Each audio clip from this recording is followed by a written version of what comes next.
நிம்மதி, piece of mind. மன நிம்மதியோடு வாழ என்ன செய்ய வேண்டும்?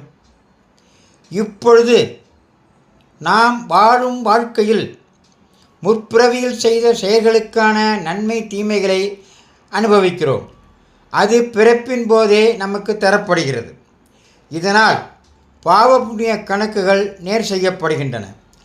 அடுத்த பிறவியிலும் இப்போதைய பிறவியிலும் மன நிம்மதியுடன் வாழ வேண்டுமானால் நற்குணங்களோடு வாழ்ந்து வர வேண்டும். நீ எந்த மனிதனையும் மனவேதனைப்படுத்தாமல் செயல்பட்டால் நிச்சயமாக உனக்கு வரும் சோதனைகள் குறையும். அந்த அளவிற்கு இறைவன் இதற்கு முக்கியத்துவம் தந்துள்ளான். உலகத்தில் உள்ள அனைத்து மனிதர்களிடத்தும் அன்பு செலுத்தி வாழ்ந்து வந்தால் நிச்சயமாக அவர்களும் உன்னிடம் அன்பு செலுத்துவார்கள். இந்த பிரபஞ்சம் நீ எதை செயல்படுத்துகிறாயோ அதையே உனக்கு பெற்றுத்தரும்.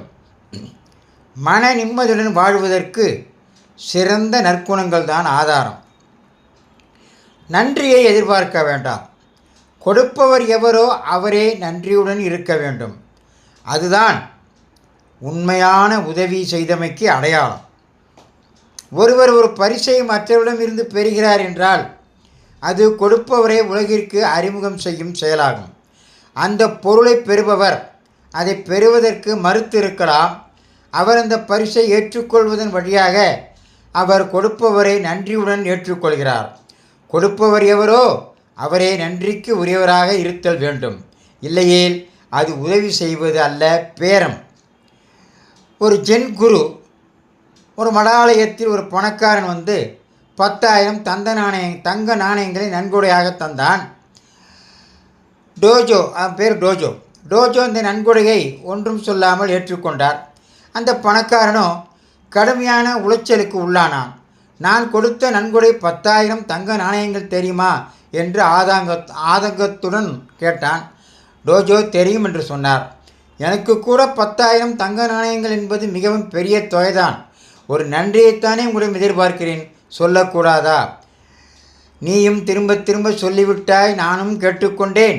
எனக்கு காது கேட்கவில்லை என்று நினைத்தாயா? இல்லை, நான் உனக்கு நன்றியாக இருக்க வேண்டும் என்று நினைக்கிறாயா என்றார். அது போதும், அதுவே எதிர்பார்க்கிறேன் என்றான் பணக்காரன். டோஜோ குருவாக அந்த ஆலயத்தில் இன்னும் அவை வாக்கியங்களாக எழுதப்பட்டிருக்கிறன. உண்மையில் ஆலயத்துக்கு கொடையளிக்க விரும்பினால் அந்த நன்கொடை ஏற்றுக்கொண்டதற்கு நீதான் நன்றியுடன் இருக்க வேண்டும் என்றார். ஆம், யாருக்கு உதவி செய்யும் போதும் நன்றி எதிர்பார்க்காதீர்கள். நன்றி என்பது பயனடைந்தவர் காட்ட வேண்டிய